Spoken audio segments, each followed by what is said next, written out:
started today, I have a question for you. What PD do you have planned for this summer? You are invited. You can join our virtual boot camp. You guys, it's a 5-week program, and whether you're brand new to manage social media for a school or you feel like your skills could use some brushing up on, this program is designed just for you. We'll train you to be a confident social media storyteller so you can really stand out from other schools, celebrate your students and staff, and reach thousands in your community every day. The boot camp will teach you the foundational tools that you need to be successful. This 5-week program will help you develop a system to save time and headaches, build content that truly lasts for months, set boundaries to provide some work-life balance or harmony, and feel supported and less alone. The summer session, you guys, starts the week of July 5th. You'll have a recorded lesson each week, followed by live Zoom discussions on Wednesday and Thursday each week. Even if you've got a vacation in there, you could still catch up. There's a limited space available, so you need to grab your spot now.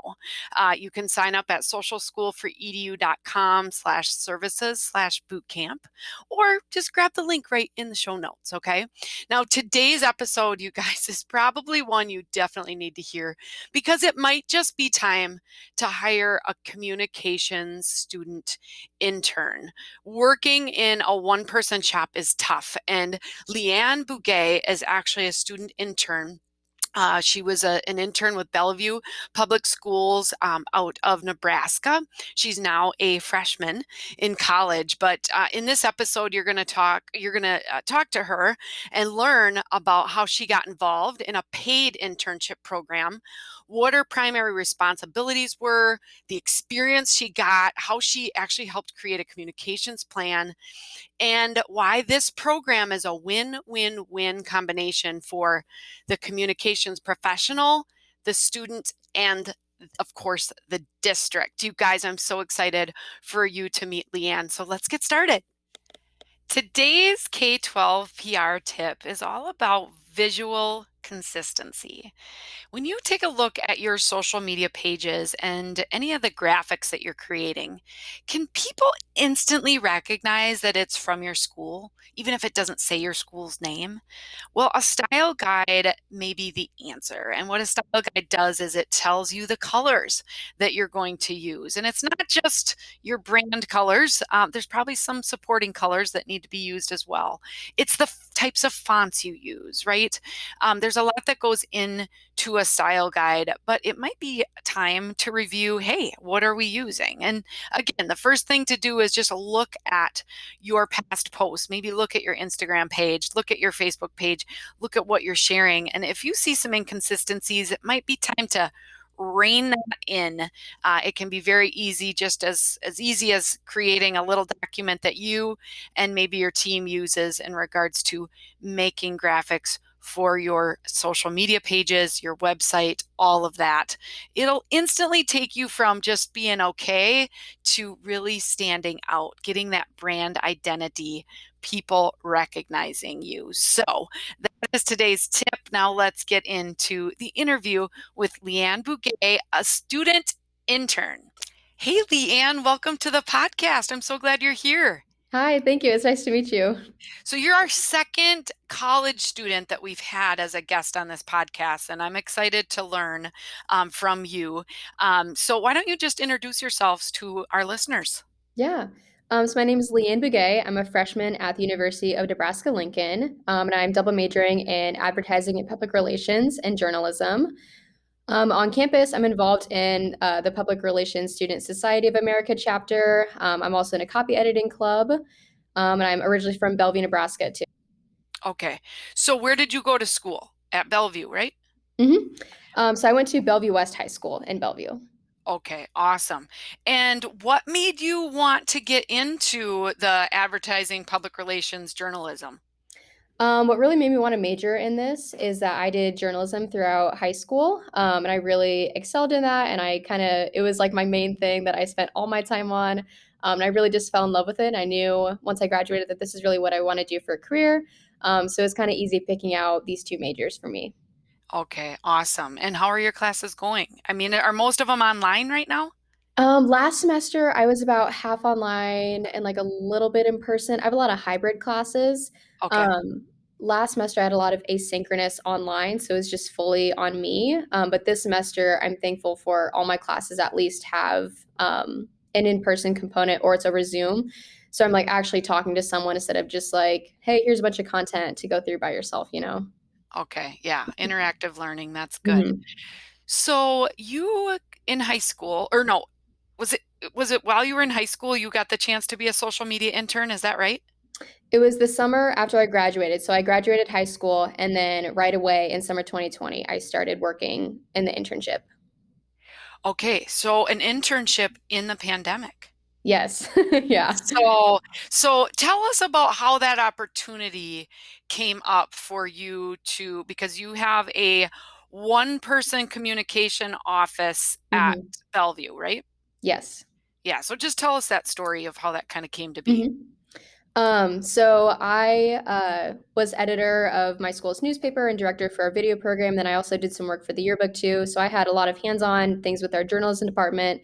And so the director of communications for BPS, Amanda Oliver, she's really good about supporting our student journalism. And so she liked a lot of my work and she would reach out to me sometimes. Or if we saw each other in person, she would always say, hey, I really liked your article. And she just really kind of took notice of the work I was doing. And then so I think it was around winter my senior year. I think she was at my high school or I saw her at some event and she kind of talked about, hey, it'd honestly be really cool if like we could get you to work here in the summer. I could have you do some projects for me. And so I kind of made sure to follow up on that in the winter and spring months. And then we sat down together and we just kind of like, okay, let's do this. Let's plan it out. We'll have you be an intern. So we both kind of mutually set it up together. So it was definitely That a right place, right time kind of thing. Yeah, so you stood out, and she was taking notice of your work, and then said, "Hey, maybe you could come work in the department for the summer." Mhm. And Amanda Oliver is awesome. I met her at the NSPRA conference. I can't remember. I think we were in California, but she presented with the I Love Public Schools out in Nebraska, and Mhm. so I got to meet her there. So she does a great job. Yeah. And what I think for our listeners to really listen to this interview with LeAnne is, you know, there are students like LeAnne in your schools. And Mhm. so, as we kind of talk through how this all came to be, hopefully, I mean, this is April, so it might be a little bit tight, but there's possibility that, you could get some help for this summer or at least look at it long term. So, okay, so they identified a hey, maybe you could help out. And you did the right thing, LeAnne. You followed up Mhm. and said, hey, yeah, I'd really like to do that. Now, was that just a volunteer position? I was super lucky. I got it to be a paid position. So I was paid by the hour. I'm pretty sure I got 12, just for reference for if anyone else wants to do this type of program. So yeah, I was super lucky that I got it to be paid and everything. Okay, and so I think what Amanda mentioned was that it was kind of paid as a support staff, like a paraprofessional or Mhm. something. They kind of wrote probably a job description and were able to pay for it that way. About how many hours did you work each week?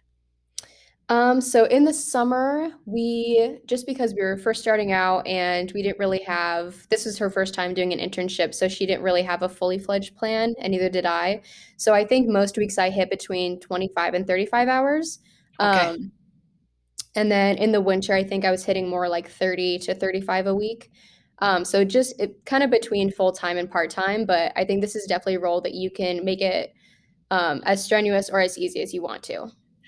So you did it after you graduated, and then have you continued like in the role a little bit since you've started college or not?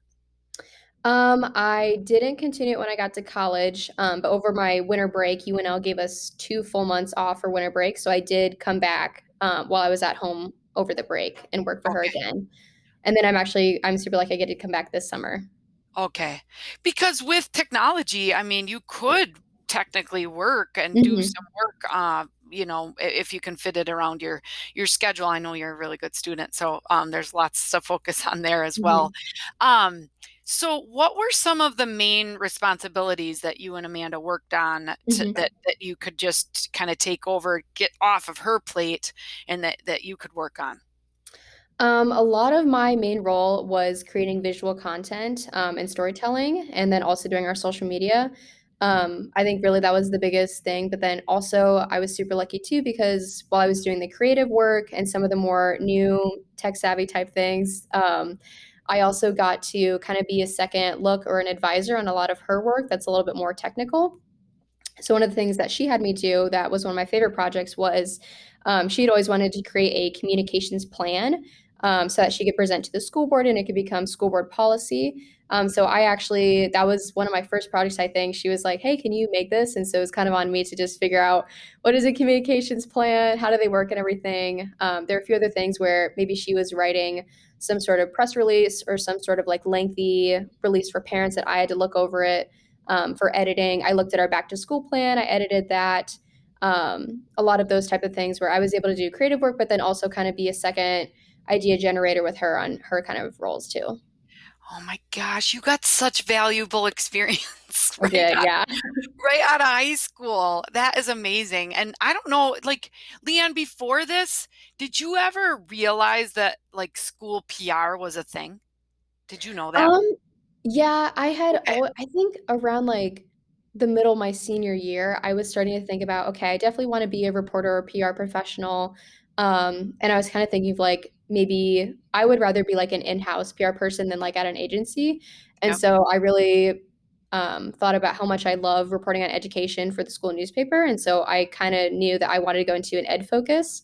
So then I started paying attention to Amanda's role a little bit more and just kind of like seeing what she was putting on social media, what kind of publications does the school have, how did they work. So I was just starting to pay more attention to how all of those things run. Yeah, because well, I'm from a super small school. So, LeAnne, I graduated with 32 kids in my class, Wow. which was a huge class for most Yeah. of, I mean, now it's about 20 kids. So Hmm. there's only about 300 students altogether. How big is the school district in Bellevue? Do you know how many total students? I should know, but I Okay. don't.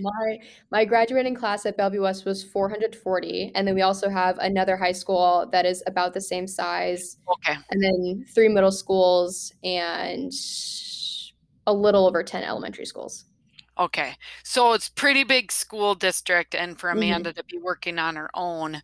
And I'm just thinking about, identifying some of these students that you might have at your school. And I'm talking to our listeners now.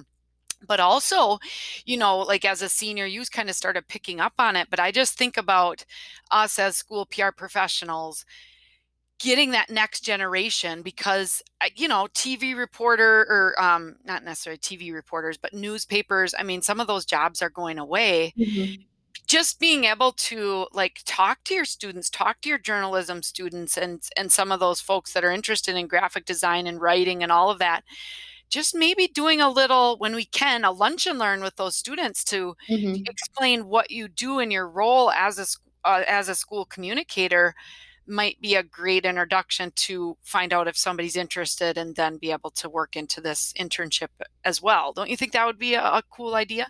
Hmm. I Um, definitely think I agree. The media landscape is really changing. Um, one of the things that my one of my professors here told me that really kind of stuck with me is that yes, like traditional journalism jobs are disappearing, but there's still a lot of writing, digital communication, design. It just might look a little different, and so it's still a good career to go into. You might just not be working at a cubicle at a newspaper, but you can still do all these great storytelling jobs. And I think school PR is definitely one that should get a little bit more light. Yeah, exactly.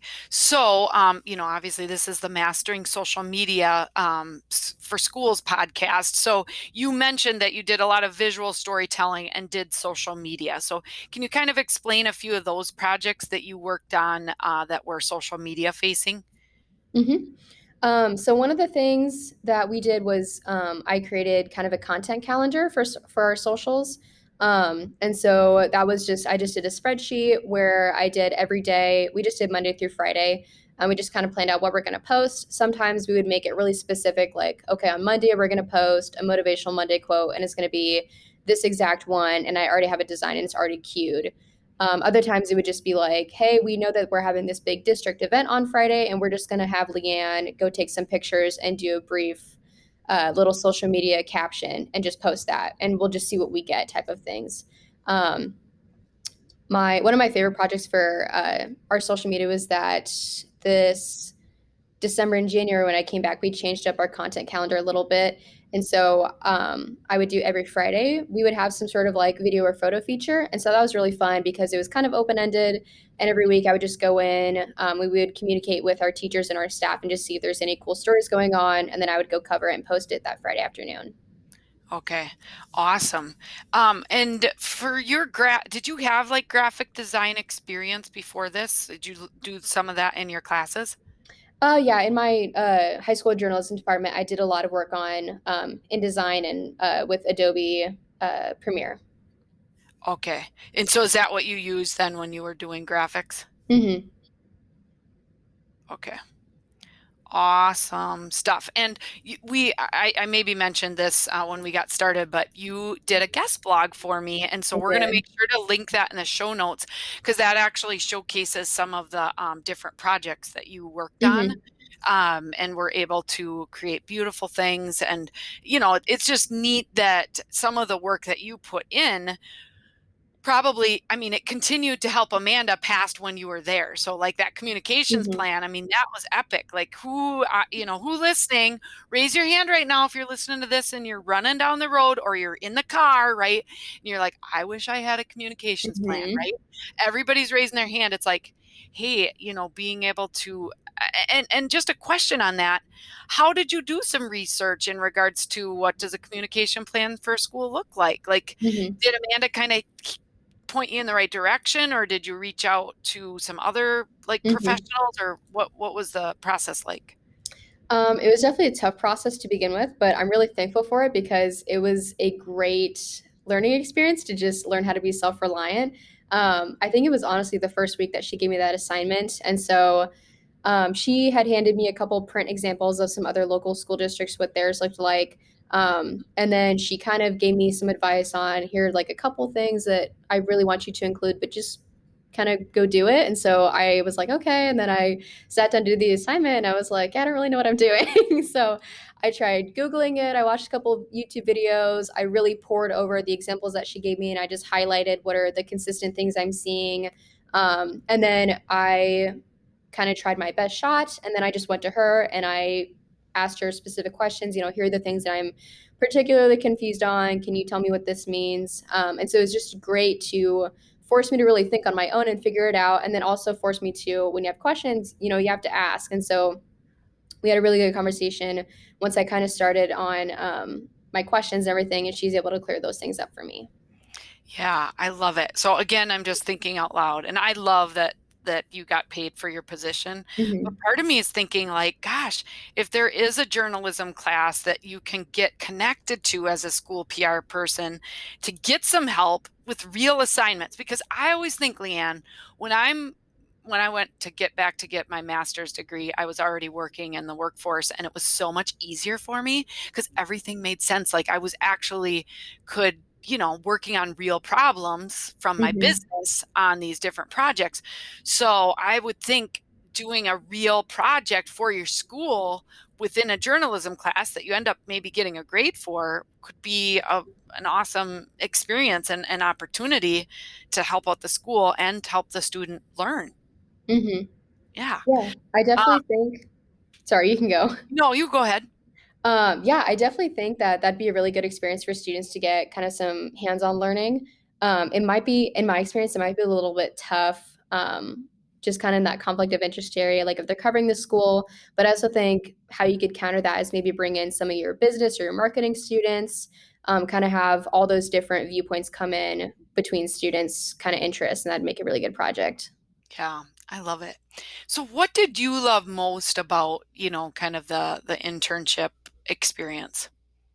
Really, the thing that I love most, and I feel like it's kind of unique to my internship experience, because I have other friends that have done internships before, and they're all structured a little bit differently. And so I'm really thankful that I just had so much freedom and independence.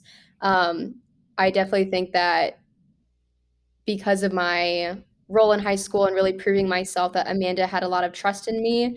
And so I was just super lucky to um, be able to be trusted with high level assignments, or really, I think every day we would just meet like one time maybe, or we might not even meet that day. And so it's just kind of on me to control my assignments and run through my to-do list. If I need to reach out to a staff member or the superintendent, that was on me to do and follow up with. So I just really appreciated that I was treated like an adult and I could work like an adult and just really kind of run my own thing during my internship. Oh my gosh, I love that. Really, you were really empowered, Mhm. and got to learn so much. So, why do you think people listening, why do you think other schools should consider adding this to their district? The biggest reason why is it's really just a win-win situation for both the student and the PR professional at the school. Um, for PR professionals listening, I think this is a huge benefit because I think our young students, especially with our new digital age, we just have so much intuition with social media, and I feel like we just have such a knack for what looks good and what feels right, and what are some good digital messages to send out. And so I think a student's perspective can really help you to just kind of gain footing on social media, especially if you feel like you don't know where to start or how to adapt to kind of the communication climate on there. And then just honestly, there were so many times where Amanda was like, I'm so busy. I trust you to understand this. Can you just do this quick assignment for me? So it's also great to have someone that is skilled in communication to just kind of be there to help you out in those extra assignments that you feel like you can never get to. And then on the student side, it is such a great experience to get this real world experience. I think it's extra special too, knowing that you're helping one of your own students. I know for me, it's definitely given me such a positive view of the district and really just tied my connection with them kind of for my years going forward, knowing that, they really put their money where their mouth is, giving students that real world experience. And it really just shined such a great light on them, knowing that they care about their students so much to give me this kind of opportunity. Yeah. I think you said it's a win-win, but I think it's a win-win-win because it's also so good for the school district. Hmm. It's good for the PR professional and their mental and, all the Yeah. balance. And it's good for the student, but it's good for the district because you're Hmm. helping celebrate and get those stories out there. That's awesome. So, what's one of your best social media tips, or maybe a couple that you could share, LeAnne, Hmm. especially from your perspective of being so young, class of 2020 graduate, of what you saw that worked really well for social media, or maybe something that didn't work well that you thought would, but just give us some of those tips that you kind of picked up. Hmm. My biggest tip is it's really important to have your social media be visually consistent. And so, the best way to do that, in my opinion, is to create a style guide if you haven't already. I know a lot of districts that have a larger communication staff already have a style guide for what fonts, what colors we're going to do for our publications. But I would definitely recommend extending that to your social media. It just looks so much cleaner if you're looking at an entire Instagram feed or you're looking through the photos album on Facebook to see that everything has consistent fonts, consistent colors, consistent design style. And it also just helps out if you are like, okay, I have 20 minutes. I need to make some sort of like announcement graphic. You don't have to start from scratch. You know Right. exactly what design elements to pull. And just it makes your brand also a little bit more recognizable if people see the same fonts that they know right away, okay, this is going to be a Bellevue Public Schools post. So it really helps out with our brand too.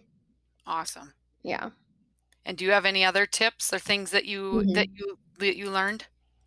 One of the biggest things I learned this summer was that I created a very strict social media content calendar. And then I kind of by the end of the summer, I was looking back and reflecting on what I learned, and I was like, it was good. Like it was such a huge improvement from what our social media had been like before. But I felt like the one that I had planned was too restrictive. Okay. And so once I came back in December and January over my winter break to intern again, I definitely created way more spots for we're just going to leave this open for me to go cover some event and then we'll see what happens. Or we're just going to, on this day, just kind of see what we have, if there's any announcement that needs to be made, anything like that, like we'll just put it up then. So I definitely think for your content calendar, it's important to have those specific things planned and queued, but then also leave that room for just being open. And if an event pops up, then you can just plug it in. We have an opening on this Friday. We'll just put it for then. It makes it a little bit less restrictive and you get more variety too with that.